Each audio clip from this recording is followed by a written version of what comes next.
want are you the type who wants to play it safe and just do your thing, or are you one of those who want to be more vocal?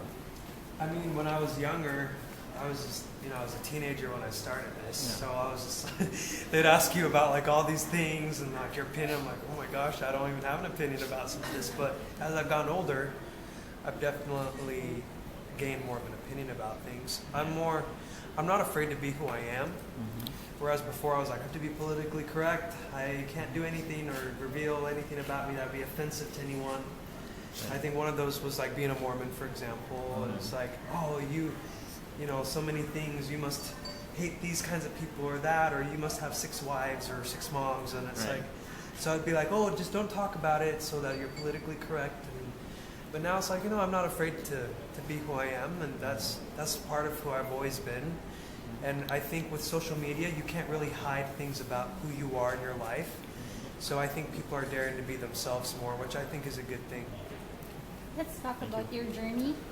I'm pretty sure all of us have seen you like grow up in front of the camera and probably off camera as well.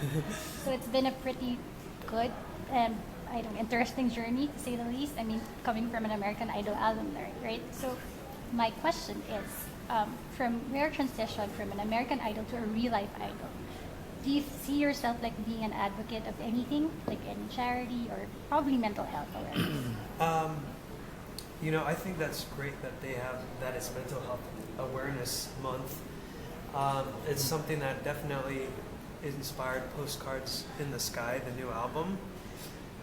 Dealing with, I was trying to understand my own anxiety. I was trying to understand my own issues that I had with my own like bullying or abuse and things like that. And also people who are close to me, including my family, who have depression, anxiety and schizophrenia. Things that people are like, well, I don't want to talk about that because that will make me a bad person. It doesn't make you a bad person because you didn't choose to be like that. You didn't choose to struggle with something like that. But that doesn't have to define you, like Moana says. They've stolen the heart from inside you, but this does not define you. This is not who you are. You know who you are.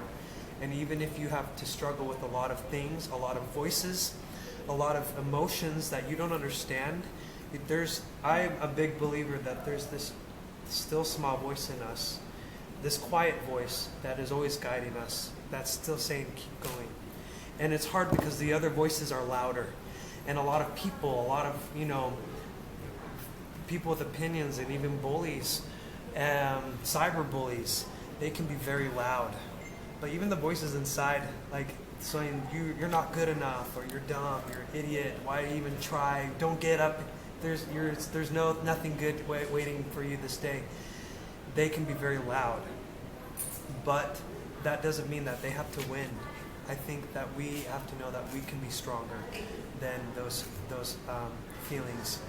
So I'm a big advocate for those things that we can overcome, but that it's also important to take more time to understand people that you don't understand what they're going through, like schizophrenia or a bipolar.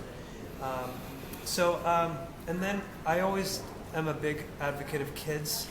So even when in the U.S. tour, I go back, next week I start another leg of my U.S. shows, and I partner with this thing called Holt International, where they sponsor kids who are orphans, or kids who they're trying to prevent kids from becoming orphans, or if they are orphans, finding homes for them. And that's a big thing for me, because kids are innocent, but they don't have a voice for themselves always. And I'm a big advocate on that for people who don't know how to speak up for themselves or don't have their own voice.